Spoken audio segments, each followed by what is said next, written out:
What's up, guys? Mindless again.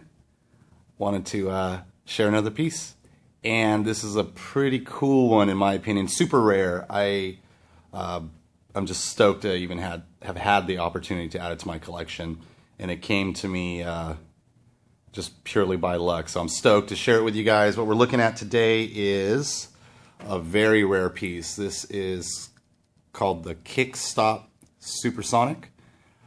This is from two creative geniuses. This is Gus Cecchini from GTC Knives and Gustavo, and Lee Williams Knives out of Texas in the Grindhouse. And obviously, I think if you've been watching my channel, you know I have an affinity for kickstop flippers, and also a huge amount of respect for the work that comes out of Brazil, out of Gus's workshop. And to be able to have a piece that combines the creativity of both makers is just truly special in my opinion. A little bit about the knife. It is a kickstop flipper. Gorgeous milling on the outside. Really, really hard flipper. Honestly, I did a couple, maybe 3 weeks ago, I did a top 5 flippers, and at that time I did not have this piece. If I did, it would be in the top 5. The detent on this thing is ridiculous. Flips super hard. Very unique knife, unique grind. And in my opinion, absolutely beautiful. It's a crazy looking futuristic design, but super rare. So I reached out to Gus. You know, we have spoken in the past a few times. So I reached out to him just to ask a few questions, because honestly, when I try to do a little bit of research on the knife to get more detailed specifics, there's just not that much out there. And he quickly replied to me and explained the situation. Oh God, that's how hard the detent is on this thing. And so real quick, it's a 4-inch blade from here to here. Overall length is just like an 1/8 under 9 inches, so just basically call it a 9-inch knife. So it is large. Frame lock, kickstop flipper. There's that famous loose flipping tab on the kickstop. And it is just a badass looking futuristic video game Halo style sick knife. And even the milling, I'm sure a lot of people may not like this design pattern on here, but I dig it. I think it looks sick. And there's no doubt that you could see the work of Lee Williams, and you could definitely see, especially in the blade right here, Gus's creative grinding abilities. It's just ridiculous. So so a little bit more about the knife. Gus kind of explained to me that this was a piece that he and Lee came up with, designed before, I think it was Blade Show a couple years ago, so I call it Blade 2014. And actually, Gus traveled to the Grindhouse in South Texas to be with Lee Williams, and they actually did the work together in the same shop in the Grindhouse. And Gus basically said that Lee handled the handles, the milling, the kickstop, and that Gus himself actually did the grind.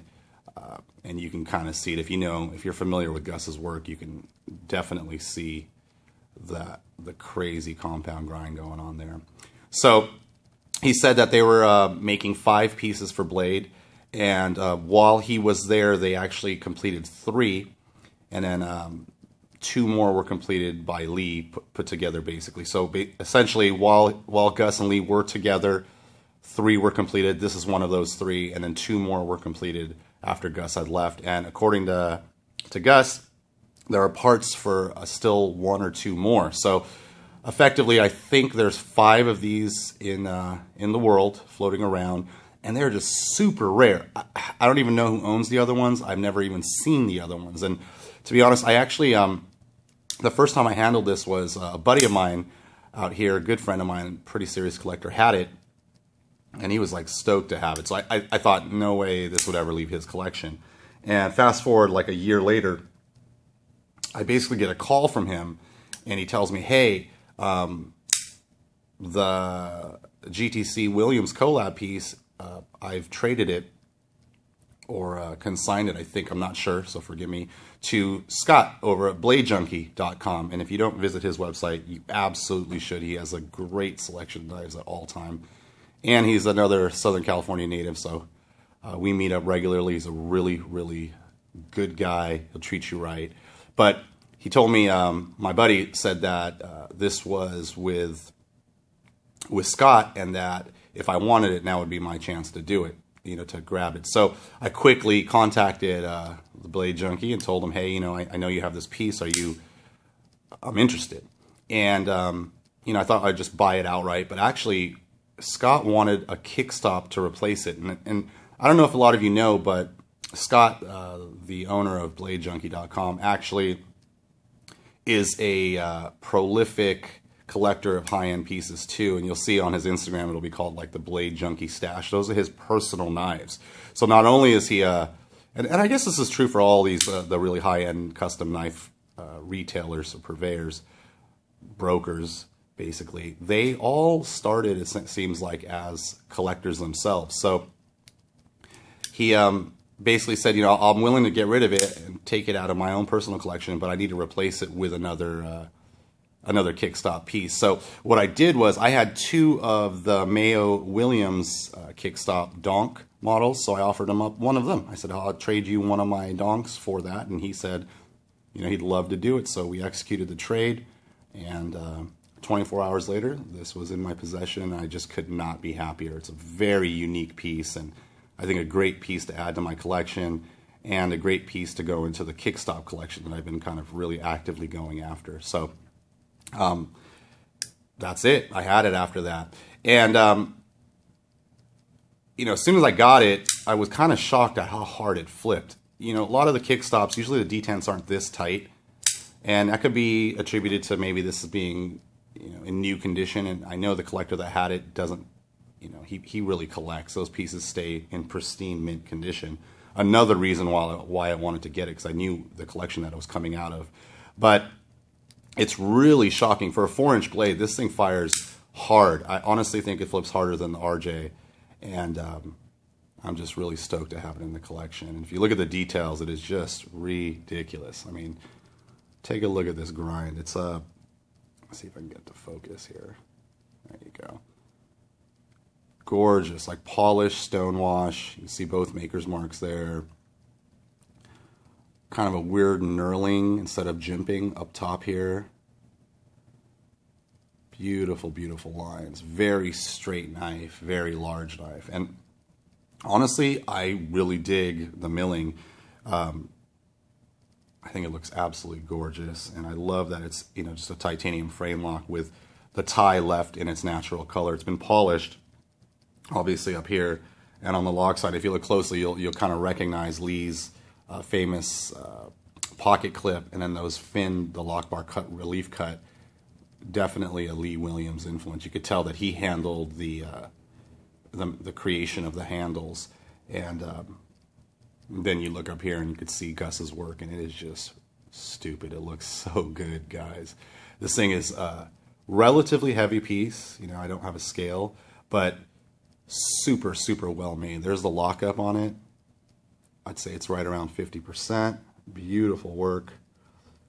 Just extremely clean design. And extremely rare, guys. You're looking at a piece that, honestly, a lot of people don't even know exist.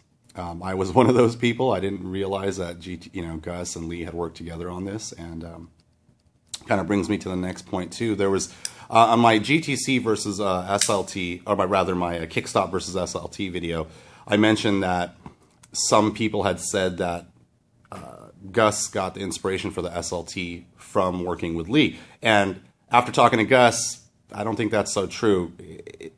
They were created independently of each other, so you need to know that. And again, I stick to what I say. These two deployment methods, the SLT and the Kickstop, are completely different. They if this was a Gus knife, you wouldn't even see a flipper tab, and it would just have more of that artistic look. But with the Kickstop, you get the large flipper tab, which doesn't bother me at all, and it's just a great piece. So you guys need to know that Lee and Gus are really good friends. They have huge respect for one another, and you just need to know. I hope nobody misunderstood what I said in the last video, or the SLT versus Kickstop video, that or took what I said as that Gus had done something questionable. He absolutely did not. Their deployment methods are extremely different, and extremely different and complicated in their own right. So I just wanted to say that so everybody knew. But back to the knife. This, you know, honestly, when I first got it, I was stoked with it, but also I was not sure if it's going to stay in the collection forever, just because of how extreme the grind is and how modern the design is.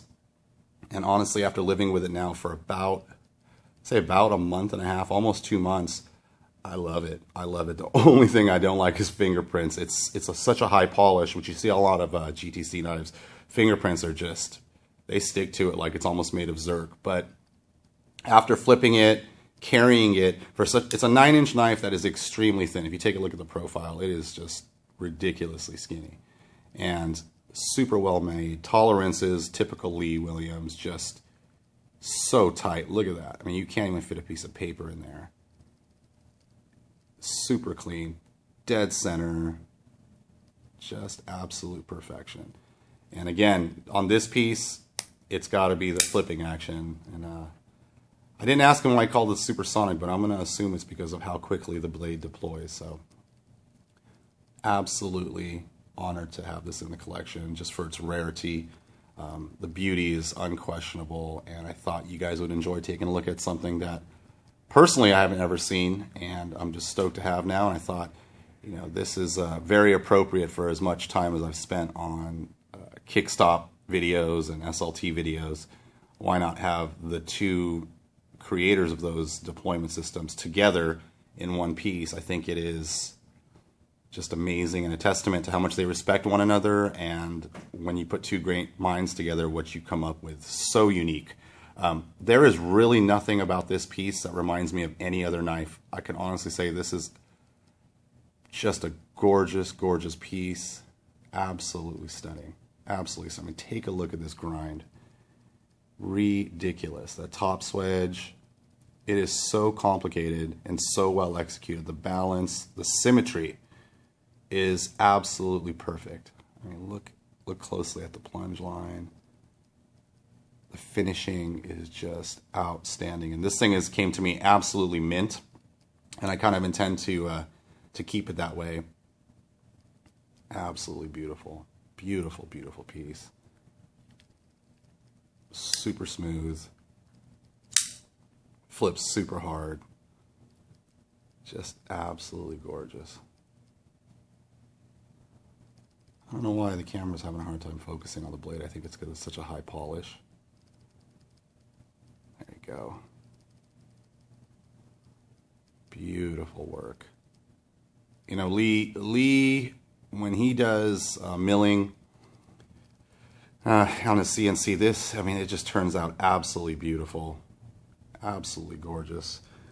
I don't know how he did it, but if there's like a black and tie effect, you know, like a Frank Fisher kind of look on the the relief parts on the handle, and then the rest is like a satin, almost like a hand rub satin on the handles, and then you come up to the blade, and instead of just carrying on that hand rub, you have like a high polish stone wash almost, and it makes for a good user. I just don't carry this often just because of its rarity and its value, but just a gorgeous piece, extremely sharp, mirror edge. Super well done. Beautiful, beautiful knife. Guys, I wanted to share this with you. Thanks so much for stopping in again. I hope everybody had a great Thanksgiving break. And again, thanks for supporting the channel and all the comments, the conversations that start in the comments section. I truly appreciate it. It's why I do the videos. I just want to geek out on knives and talk to other like-minded collectors who have an appreciation for these kind of fine, custom-made pieces. So, again, this is the Kickstop Supersonic from GTC, from Gustavo and Lee Williams out of the Grindhouse. One of 5, I think, in existence right now. And I'm lucky and blessed enough to have it in my collection. So, again, thanks for stopping in. If you have any questions regarding this piece or any other videos, please let me know. I do my best to answer every comment or every question. Throw me a like if you dug the vid, and subscribe for more. Take it easy, fellas.